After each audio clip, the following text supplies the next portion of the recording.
Hello guys, ഞാൻ ഇന്നപ്പോൾ avocado toast ഉണ്ടാക്കാനായിട്ട് പോകുന്നത്. റീൽസൊക്കെ കണ്ട് ഒരുപാട് ആഗ്രഹിച്ചിട്ടാണ് ഒരു അവകാഡോ വാങ്ങിയത്. അങ്ങനെ അവകാഡോയും നമ്മളുടെ മുട്ടയും ബ്രെഡും വെച്ചിട്ട് പിന്നെ കുറച്ച് പെപ്പറും സോൾട്ടും വെച്ചിട്ട് ഏറ്റവും സിംപ്ലസ്റ്റ് രീതിയിലാണ് ഉണ്ടാക്കാൻ പോകുന്നത്. അപ്പോൾ ആദ്യമായിട്ട് ഞാൻ ഈ അവകാഡോനെ ഒന്ന് കഴുകിയെടുക്കുന്നുണ്ട്. പിന്നെ ഈ റീൽസൊക്കെ കണ്ടിട്ട് ഒരുപാട് ആഗ്രഹമായിരുന്നു ഈ അവകാഡോ കട്ടിങ് എന്ന് പറയുന്നത്. വളരെ എക്സൈറ്റഡ് ആയിരുന്നു ഞാൻ അത് ചെയ്യാനായിട്ട്. അപ്പോൾ റീൽസിൽ കാണുന്ന പോലെ ഏകദേശമൊക്കെ അത് കട്ട് ചെയ്ത് അതിൻ്റെ ആ സീഡൊക്കെ ട്വിസ്റ്റ് ചെയ്ത് കത്തി വെച്ച് കൊത്തിയൊക്കെ എടുത്തിട്ടുണ്ട്.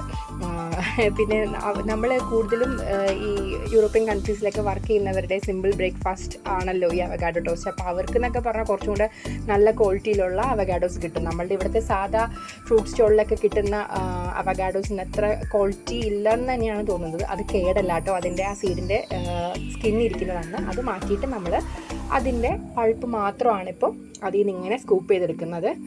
എനിക്ക് വളരെയധികം ഇഷ്ടപ്പെട്ടൊരു പരിപാടിയാട്ടോ ഇത്. അപ്പോൾ അങ്ങനെ ഞാൻ ഈ അതിൻ്റെ ആ ഒരു പൾപ്പ് ഒരു ബൗളിലേക്ക് സ്കൂപ്പ് ചെയ്ത് എടുത്തിട്ടുണ്ട്. അപ്പോൾ ഇവിടെ ഞാൻ പറഞ്ഞ പോലെ തന്നെ പെപ്പറും സോൾട്ടും മാത്രമേ ഞാൻ ചേർക്കുന്നുള്ളൂ. നമുക്കത് എത്ര രീതിയിൽ വേണമെങ്കിലും എങ്ങനെ വേണമെങ്കിലും ചെയ്യാം. നിങ്ങൾക്ക് വേണമെങ്കിൽ ഒനിയനോ ടൊമാറ്റോ പിന്നെ ലെമൺ ജ്യൂസോ എന്ത് വേണമെങ്കിലും ആഡ് ചെയ്യാം. അതൊന്നും ഞാൻ ചെയ്യുന്നില്ല.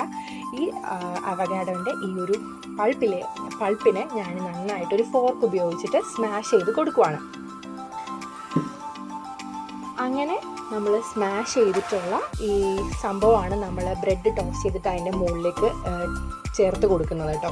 അപ്പോൾ ഇനി ഇതിലേക്ക് ഈ സംഭവത്തിലേക്കാണ് നമ്മൾ എന്ത് ചെയ്യേണ്ടത്, പെപ്പറും സോൾട്ടും ആഡ് ചെയ്യേണ്ടത് ഓരോരുത്തരുടെ എരിവിനനുസരിച്ചിട്ട്. കാരണം കുട്ടികൾക്കൊക്കെ കൊടുക്കാൻ ഉള്ളതാണെന്നുണ്ടെങ്കിൽ നമ്മൾ ഒരുപാട് പെപ്പറൊക്കെ ഇട്ട് അങ്ങ് വെറുപ്പിക്കേണ്ട. അപ്പോൾ എന്തായാലും ആവശ്യത്തിന് പെപ്പറും ഇടാം, പിന്നെ ഉപ്പും ചേർത്തിട്ട് അത് നന്നായിട്ട് മിക്സ് ചെയ്ത് അതങ്ങ് മാറ്റി വെക്കുക. പിന്നെ നമ്മളുടെ നെക്സ്റ്റ് സ്റ്റേജ് ഓഫ് പരിപാടി എന്ന് പറയുന്നത് നമ്മളുടെ നേരത്തെ നമ്മൾ കാണിച്ച ബ്രെഡില്ലേ, ഇനി ആ ബ്രെഡിനെ നമുക്കൊന്ന് തവയിൽ വെച്ച് നന്നായിട്ട് ടോസ്റ്റ് ചെയ്തെടുക്കുക എന്നുള്ളതാണ്.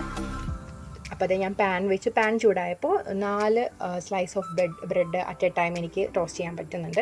അപ്പോൾ അങ്ങനെ 4 സ്ലൈസ് ഓഫ് ബ്രെഡ് വെച്ചിട്ടുണ്ട്. അതിനെ കരിച്ച് കളയാതെ 2 സൈഡും തിരിച്ചും മറിച്ചും വെച്ചിട്ട് അത്യാവശ്യം ക്രഞ്ചി ആയിട്ട് കിട്ടുന്ന രീതിയിൽ ഒന്ന് ഇതുപോലെ ഡാർക്കൻ കളറാവുന്നവരെ ടോസ്റ്റ് ചെയ്തെടുക്കാം. ഇതിൻ്റെ മുകളിലേക്കാണ് നമ്മൾ ആ മുട്ട അപ്പോൾ ബുൾസ് ചെയ്ത് വെക്കാൻ പോകുന്നത്. അപ്പോൾ ബുൾസയുടെ മുകളിലേക്ക് ഒരല്പം സോൾട്ടും അതുപോലെ തന്നെ പെപ്പറും സ്പ്രിങ്കിൾ ചെയ്യുന്നുണ്ട്. ഇനി നമുക്ക് കഴിക്കാനുള്ള പരിപാടി നോക്കാം. അപ്പോൾ അതിന് വേണ്ടിയിട്ട് ഞാൻ ഒരാൾക്ക് 2 സ്ലൈസ് ഓഫ് ബ്രെഡ് എന്ന രീതിയിൽ 2 സ്ലൈസ് ഓഫ് ടോസ്റ്റഡ് ബ്രെഡ് എടുക്കുന്നു. അതിൻ്റെ മുകളിലേക്ക് ഈ അവകാഡോൻ്റെ നമ്മൾ റെഡിയാക്കി വെച്ചിട്ടുള്ള മിക്സ് തേച്ച് നന്നായിട്ട് പിടിപ്പിക്കുക. എന്നിട്ട് അതിൻ്റെ മുകളിലേക്ക് നമ്മളുടെ ബുൾസൈ വെച്ച് കൊടുക്കാം. ബുൾസൈ നിർബന്ധമൊന്നുമല്ല, പക്ഷേ അതും കൂടെ വെക്കുമ്പോൾ കുറച്ചും കൂടെ ടേസ്റ്റിയറായിട്ട് തോന്നുന്നുണ്ട്. അപ്പോൾ ഈ പറഞ്ഞ പോലെ ഞാൻ കഴിച്ചത് ഈ 2 സ്ലൈസ് ഓഫ് ബ്രെഡിൻ്റെ നടുവിൽ സാൻഡ്വിച്ച് കണക്കെ ബുൾസൈ വെച്ചിട്ടാട്ടോ. എനിക്കപ്പോൾ വല്ലാണ്ടങ്ങ് ഇഷ്ടമായില്ല, എന്നാലും ഇഷ്ടമായി. പക്ഷേ എൻ്റെ ഹസ്ബൻഡിൻ്റെ മോന് നന്നായിട്ട് ഇഷ്ടമായിട്ടോ. ഓരോരുത്തരുടെ ടേസ്റ്റ് അല്ലേ.